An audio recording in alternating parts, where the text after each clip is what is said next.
Welcome to the TV and movie review show.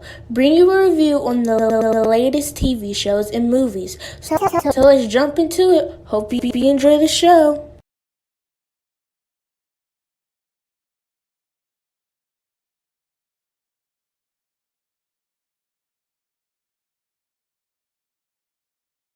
Hello everyone, I am Jazzy929. If you are new here to the show, I review movies and break them down the best way I can for you all.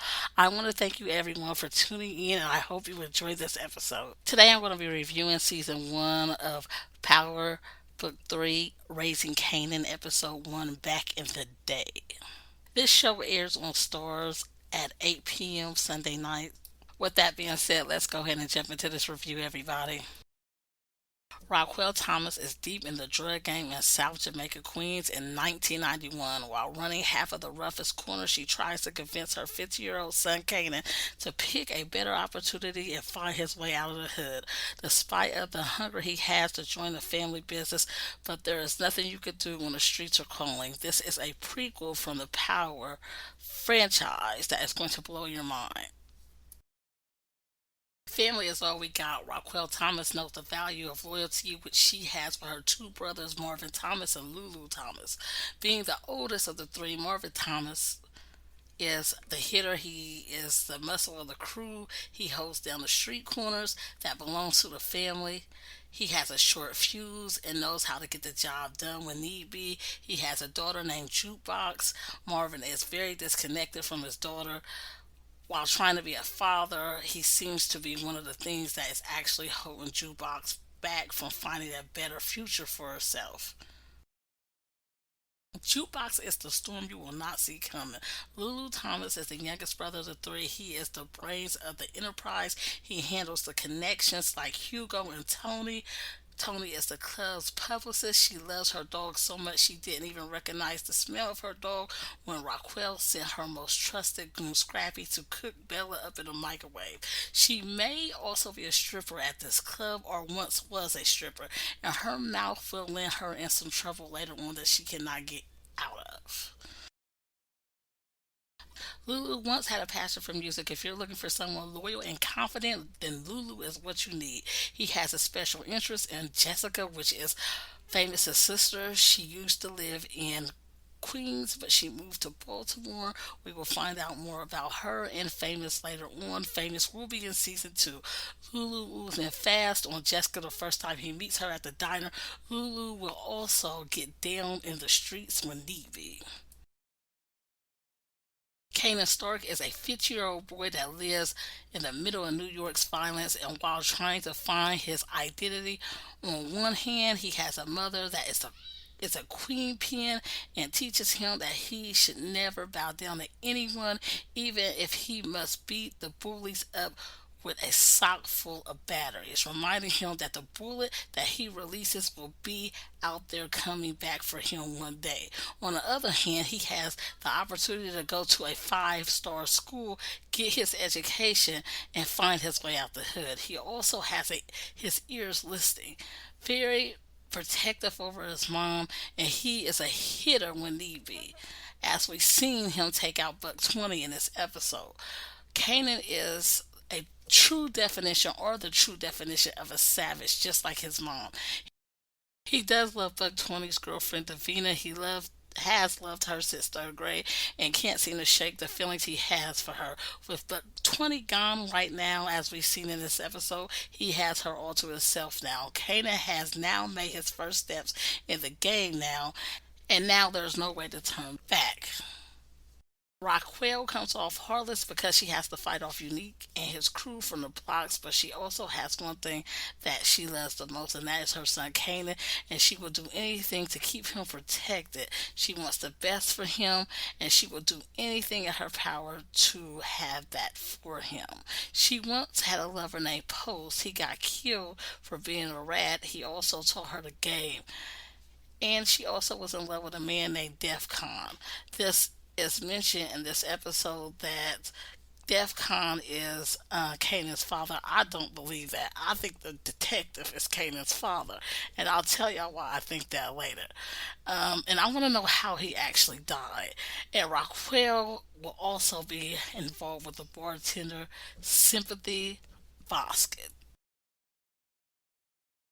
The streets are watching. Detective Howard, which is played by Omar Epps, is greedy. He harasses the South Side, and he is willing to do anything to clean up the neighborhood. He is dark and cold. He has a love and hate relationship with Rockwell.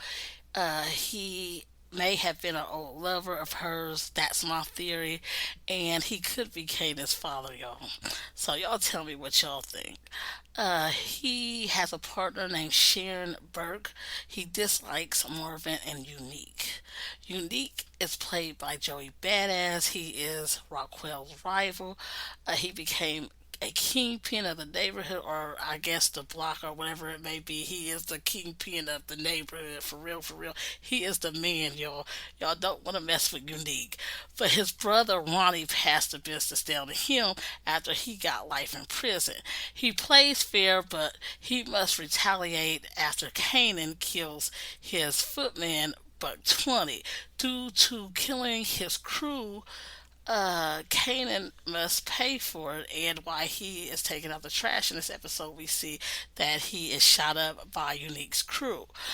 Unique also wants full control of all the corners. He told Raquel, like, look, you know what I'm saying?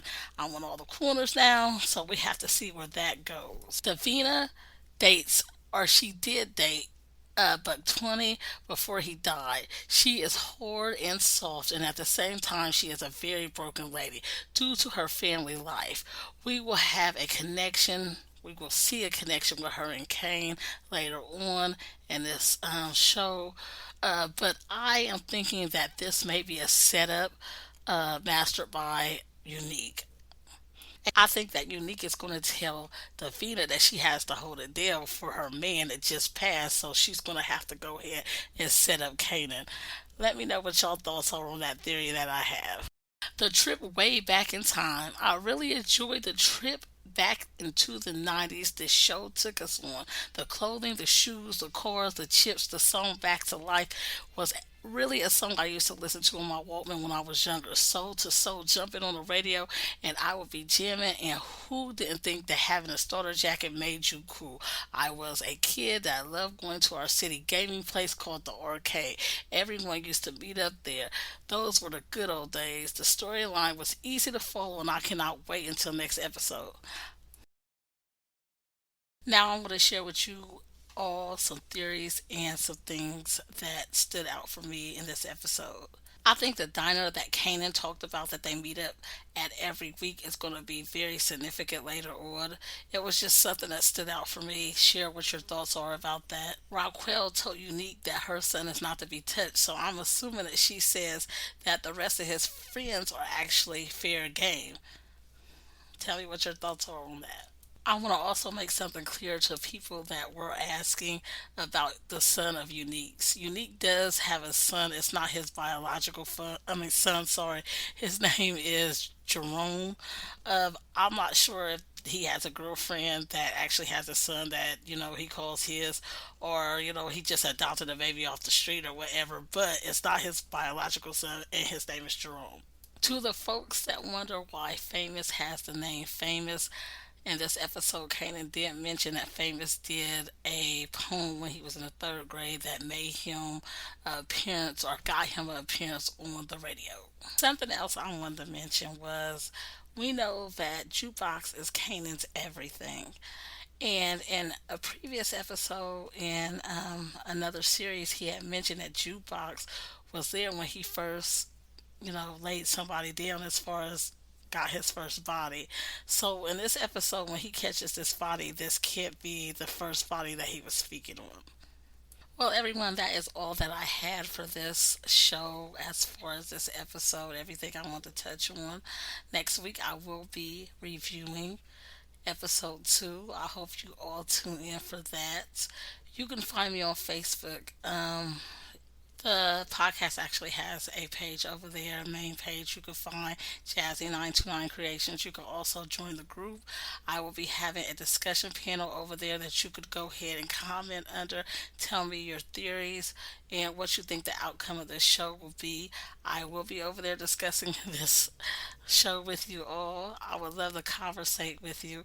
Also, head on over to the website. I have a blog over there that you can read about the show, all the shows that I actually do, and you can also find the store over there. You can find my latest designs. I have some merch designs that will be coming soon, and there will be a discount on the bathing suits that I have designed, and you do not want to miss out on that. So head on over to the website. It's jazzy929creations.com and subscribe. I would love to go ahead and send you all these discounts or whatnot. So, with that being said, until next time, next week we will be reviewing, or I will be reviewing, because there's nobody besides me doing the reviews. I will be reviewing episode 2 of this show. I hope you all tune in. With that being said, I'm out. Also, if you want to know anything else about the podcast, head on over to the website, like I said, or to find different locations that you can find, like different media, social media platforms that this podcast is on.